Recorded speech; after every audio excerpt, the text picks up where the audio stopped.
Hi friends, kitchen queen Geeta ಚಾನಲ್ಗೆ ಸ್ವಾಗತ friends. ಇವತ್ತೊಂದು ನೋಡ್ರಿ, ನಾವು ಒಳ್ಳೆ ಹೆಲ್ದಿ ಪರಾಟ ರೆಸಿಪಿ ಹೇಳಿಕೊಡ್ತಾ ಇದ್ದೀನಿ ಫ್ರೆಂಡ್ಸ್. ಸ್ಕಿಪ್ ಮಾಡದೆ ವಿಡಿಯೋ ಪೂರ್ತಿಯಾಗಿ ನೋಡಿರಿ. ಇದು ಮಕ್ಕಳ ಲಂಚ್ ಬಾಕ್ಸಿಗೂ ತುಂಬ ಚೆನ್ನಾಗಿರುತ್ತದೆ. ಹೇಗೆ ಮಾಡೋದು ಅಂತ ನೋಡೋಣ ಬನ್ನಿ. ಇಲ್ಲಿ ನೋಡಿ, ನಾನು ಒಂದು ಮೂಲಂಗಿಯನ್ನು ಮೇಲ್ಗಡೆಯ ಸೊಪ್ಪೆಯನ್ನು ತೆಗೆದುಕೊಂಡಿದ್ದೇನೆ. ಇದನ್ನು ಈ ರೀತಿ ಚೆನ್ನಾಗಿ ತುರಿದುಕೊಳ್ಳಬೇಕು. ಯಾರಾದರೂ ಮೊದಲನೇ ಸಲ ನನ್ನ ಚಾನಲನ್ನು ನೋಡ್ತಾ ಇದ್ದರೆ ಸಬ್ಸ್ಕ್ರೈಬ್ ಮಾಡಿ ಫ್ರೆಂಡ್ಸ್. ಪಕ್ಕದಲ್ಲೇ ಇರೋ ಬೆಲ್ ಐಕನ್ ಅನ್ನು ಕ್ಲಿಕ್ ಮಾಡಿ ಆಲ್ ಅಂತ ಸೆಲೆಕ್ಟ್ ಮಾಡಿ. ನೋಡಿ, ತುರಿದಿರುವ ಮೂಲಂಗಿಯಿಂದ ಈ ರೀತಿ ಹಿಂಡಿ ನೀರನ್ನು ತೆಗೆಯಬೇಕು. ಸ್ವಲ್ಪನೂ ನೀರಿರದಂತೆ ಚೆನ್ನಾಗಿ ಹಿಂಡಿ ತೆಗೆಯಬೇಕು ಫ್ರೆಂಡ್ಸ್. ನೋಡಿ, ನೀರು ತೆಗೆದಿರುವ ಮೂಲಂಗಿಯನ್ನು ಈ ರೀತಿ ಕೈಯಿಂದ ಚೆನ್ನಾಗಿ ಬಿಡಿಸಿಕೊಳ್ಳಬೇಕು. ಈಗ ಗ್ಯಾಸ್ ಮೇಲೆ ಒಂದು ಪ್ಯಾನ್ ಇಟ್ಟುಕೊಂಡು ಅದಕ್ಕೆ 1 ಸ್ಪೂನ್ ಆಯಿಲ್ ಹಾಕಿಕೊಳ್ಳಬೇಕು. ಎಣ್ಣೆ ಬಿಸಿಯಾದ ನಂತರ ಒಂದು ಅರ್ಧ ಚಮಚೆ ಜೀರಿಗೆ ಹಾಕಿಕೊಂಡಿದ್ದೇನೆ.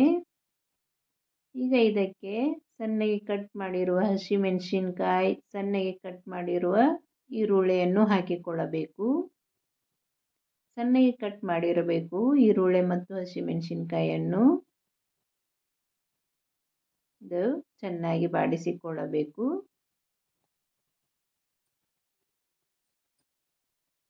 ನನ್ನ ಚಾನಲ್ನಲ್ಲಿ ಅನೇಕ ರೀತಿಯ ಪರಾಟ ರೆಸಿಪಿಗಳು ಇವೆ ಫ್ರೆಂಡ್ಸ್. ಒಂದು ಸಲ ಕಿಚನ್ ಕ್ವೀನ್ ಗೀತಾ ಚಾನಲ್ನ ವಿಸಿಟ್ ಮಾಡಿ. ನಿಮಗೆ ಇಷ್ಟವಾದರೆ ನಮ್ಮ ಚಾನಲನ್ನು ಸಬ್ಸ್ಕ್ರೈಬ್ ಮಾಡಿ, ಶೇರ್ ಮಾಡಿ, ಲೈಕ್ ಮಾಡಿ. ಪಕ್ಕದಲ್ಲೇ ಇರೋ ಬೆಲ್ ಐಕನ್ ಅನ್ನು ಕ್ಲಿಕ್ ಮಾಡಿ ಆಲ್ ಅಂತ ಸೆಲೆಕ್ಟ್ ಮಾಡಿ ಫ್ರೆಂಡ್ಸ್. ನಾನು ಮಾಡುವ ಅಡುಗೆಗಳ ನೋಟಿಫಿಕೇಶನ್ ಮೊದಲಿಗೆ ನಿಮಗೆ ಬರುತ್ತದೆ. ಈಗ ತುರಿದಿರುವ ಮೂಲಂಗಿಯನ್ನು ಇದಕ್ಕೆ ಹಾಕಿಕೊಳ್ಳಬೇಕು. ಸ್ವಲ್ಪನೂ ಮೂಲಂಗಿ ಸ್ಮೆಲ್ ಇರುವುದಿಲ್ಲ ಫ್ರೆಂಡ್ಸ್. ಈ ಪರಾಟ ಒಂದ್ಸಲ ಟ್ರೈ ಮಾಡಿ, ಹೇಗೆ ಬಂತು ಅಂತ ನನಗೆ ಕಮೆಂಟ್ ಮಾಡಿ ಫ್ರೆಂಡ್ಸ್. ಈಗ ಇದಕ್ಕೆ 1 ಚಿಟಿಕೆ ಇಂಗನ್ನು ಹಾಕಿಕೊಳ್ಳಬೇಕು. 1 ಚಿಟಿಕೆ ಅರಿಶಿನವನ್ನು ಹಾಕಬೇಕು. ನಿಮಗೆ ಖಾರ ಎಷ್ಟು ಬೇಕೋ ಅಷ್ಟು ಚಿಲ್ಲಿ ಪೌಡ್ರನ್ನು ಹಾಕಿಕೊಳ್ಳಬೇಕು. ಈಗ ಇದಕ್ಕೆ ಒಂದು ಅರ್ಧ ಸ್ಪೂನ್ನಷ್ಟು ಧನಿಯಾ ಪೌಡ್ರ್ ಹಾಕಿಕೊಳ್ಳಬೇಕು. ಒಂದು ಅರ್ಧ ಸ್ಪೂನ್ನಷ್ಟು ಆಮ್ಚೂರ್ ಪೌಡ್ರ್ ಹಾಕಿಕೊಳ್ಳಬೇಕು ಫ್ರೆಂಡ್ಸ್. ಹಾಕಿ ರುಚಿಗೆ ತಕ್ಕಷ್ಟು ಉಪ್ಪು ಹಾಕಿ ಚೆನ್ನಾಗಿ ಮಿಕ್ಸ್ ಮಾಡಿಕೊಳ್ಳಬೇಕು. ಈ ಸ್ಟಫಿಂಗನ್ನು ಜಾಸ್ತಿ ಮಾಡಿ ಫ್ರಿಜ್ನಲ್ಲಿಟ್ಟರು 4 ದಿವಸ ಏನೂ ಆಗೋದಿಲ್ಲ ಫ್ರೆಂಡ್ಸ್. ಯಾವಾಗ ಬೇಕು ಆವಾಗ ಪರಾಟ ಮಾಡಿಕೊಡ್ಬೋದು. ಈ ರೀತಿ ಚೆನ್ನಾಗಿ ಮಿಕ್ಸ್ ಮಾಡಿಕೊಳ್ಳಬೇಕು. ಎಲ್ಲ ಮಸಾಲೆಯು ಮೂಲಂಗಿಗೆ ಚೆನ್ನಾಗಿ ಹೊಂದುವಂತೆ ಮಿಕ್ಸ್ ಮಾಡಬೇಕು. ಸಣ್ಣಗೆ ಕಟ್ ಮಾಡಿರುವ ಕೊತ್ತಂಬರಿ ಸೊಪ್ಪನ್ನು ಹಾಕ್ತಾ ಇದ್ದೇನೆ. ನೋಡಿ, ಅದರಲ್ಲಿರುವ ನೀರಿನ ಅಂಶ ಎಲ್ಲ ಹೋಗುವವರೆಗೂ ಸ್ವಲ್ಪ ಬಾಡಿಸಿಕೊಳ್ಳಬೇಕು. ಈಗ ಪರಾಟ ಮಾಡೋಣ ಬನ್ನಿ. ನಾನು ಮೊದಲೇ ಹಿಟ್ಟು ನಾದಿಕೊಂಡಿದ್ದೇನೆ. ಚಪಾತಿ ಹಿಟ್ಟಿನ ಹದಕ್ಕೆ ಹಿಟ್ಟನ್ನು ನಾದಿಕೊಳ್ಳಬೇಕು.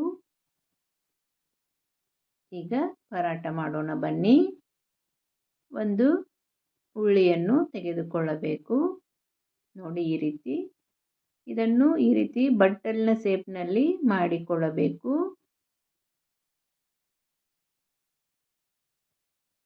ನೋಡಿ, ಈ ರೀತಿ ಹೀಗೆ ಬಂದರೆ ಹೀಗೆ ಮಾಡಿ, ಇಲ್ಲ ಅಂದರೆ 2 ಸಣ್ಣ ಸಣ್ಣ ಉಳ್ಳಿ ತೆಗೆದುಕೊಂಡು ಅದರ ಮೇಲೆ ಇಟ್ಟು ಒಂದರ ಮೇಲೆ ಒಂದು ಇಟ್ಟು ಮಾಡಬಹುದು. ನೋಡಿ, ಈ ರೀತಿ ಸ್ಟಫಿಂಗನ್ನು ಅದರ ಒಳಗೆ ಈ ರೀತಿ ತುಂಬಬೇಕು. ಈಸಿಯಾಗಿ ಬರುತ್ತೆ ಫ್ರೆಂಡ್ಸ್. ಒಂದು ಸಲ ಟ್ರೈ ಮಾಡಿ ನೋಡಿ. ನೋಡಿ, ಈ ರೀತಿ ಒಳಗಡೆ ಸ್ಟಫಿಂಗ್ ಹಾಕ್ತಾ ಮೇಲ್ಗಡೆಯಿಂದ ಹಿಟ್ಟನ್ನು ಮೇಲ್ಗಡೆ ತರಬೇಕು. ನೋಡಿ, ಮೇಲ್ಗಡೆ ಬಂದಿರೋ ಹಿಟ್ಟನ್ನು ತೆಗೆದರೂ ನಡೆಯುತ್ತದೆ, ಇಲ್ಲ ಅಂದರೆ ಅಲ್ಲೇ ಮಡಿಚಿಕೊಂಡರೂ ನಡೆಯುತ್ತದೆ. ನಾನು ಸ್ವಲ್ಪ ಹಿಟ್ಟು ತೆಗೆದಿದ್ದೇನೆ. ಮತ್ತು ಈ ರೀತಿ ಕೈಯಿಂದ ಸ್ವಲ್ಪ ಹಿಟ್ಟು ಹಾಕಿ ಚೆನ್ನಾಗಿ ತಟ್ಟಿಕೊಳ್ಳಬೇಕು. ಹೀಗೆ ತಟ್ಟುವುದರಿಂದ ಒಳಗಡೆ ಇರುವ ಸ್ಟಫಿಂಗ್ ಎಲ್ಲ ಕಡೆ ಸ್ಪ್ರೆಡ್ ಆಗುತ್ತದೆ. ಎಲ್ಲ ಕಡೆಯೂ ಚೆನ್ನಾಗಿ ಟೇಸ್ಟ್ ಬರುತ್ತದೆ. ಹೀಗೆ ಮಾಡಿ ನೋಡಿ ನೀವು ಒಂದ್ಸಲ. ಈಗ ಸ್ವಲ್ಪ ಕೈಯಿಂದ ತಟ್ಟಿ ಆಮೇಲೆ ಬೆಲ್ಲನಿಗೆಯಿಂದ ಲಟ್ಟಿಸಿಕೊಳ್ಳಬೇಕು. ಪರಾಟ ಸ್ವಲ್ಪ ದಪ್ಪನಾಗೆ ಮಾಡಿಕೊಂಡರೆ ಚೆನ್ನಾಗಿರುತ್ತದೆ ಫ್ರೆಂಡ್ಸ್. ನೋಡಿ, ಇಲ್ಲಿ ನೋಡಿ ನಾನು ಲಟ್ಟಿಸಿದ್ದೇನೆ. ಮೊದಲೇ ತವೆ ಬಿಸಿ ಇಟ್ಟಿದ್ದೆ.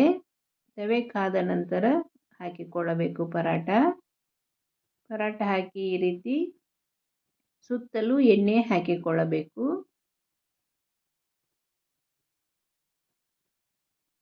ಒಂದ್ಸಲ ನೀವು ನಿಮ್ಮ ಮನೆಯಲ್ಲಿ ಟ್ರೈ ಮಾಡಿ ನೋಡಿ ಫ್ರೆಂಡ್ಸ್. ಹೇಗೆ ಬಂತು ಅಂತ ನನಗೆ ಕಮೆಂಟ್ ಮಾಡೋದು ಮರಿಬೇಡಿ ಫ್ರೆಂಡ್ಸ್. ನೋಡಿ ಎಷ್ಟು ಚೆನ್ನಾಗಿ ಬೆಂದಿದೆ ಅಂತ. ಎರಡು ಬದಿಯಲ್ಲೂ ತುಂಬ ಚೆನ್ನಾಗಿ ಬೇಯಿಸಿಕೊಳ್ಳಬೇಕು. ನೋಡಿ ಎಷ್ಟು ಚೆನ್ನಾಗಿ ಉಬ್ಕೊಂಡಿದೆ.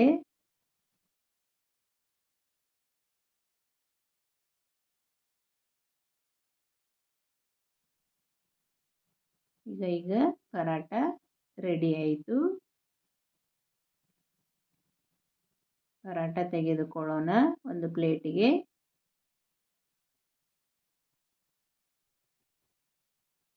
ಮಾಡಿರುವ ಪರಾಟವನ್ನು ಒಂದು ಪ್ಲೇಟಿಗೆ ಹಾಕಿ ಅದರ ಮೇಲೆ ಈ ರೀತಿ ಬೆಣ್ಣೆ ಹಾಕಿ ತಿನ್ಬೋದು. ಇಲ್ಲ ಅಂದರೆ ರೈತ ಜೊತೆನೂ ತಿಂದರೂ ಚೆನ್ನಾಗಿರುತ್ತದೆ. ನಿಮಗೆ ಯಾವುದು ಇಷ್ಟನೋ ಅದರ ಜೊತೆ ತಿನ್ನಿ ಫ್ರೆಂಡ್ಸ್. ಒಂದು ಸಲ ಈ ಪರಾಟ ಮಾತ್ರ ಟ್ರೈ ಮಾಡಿ ನೋಡಿ.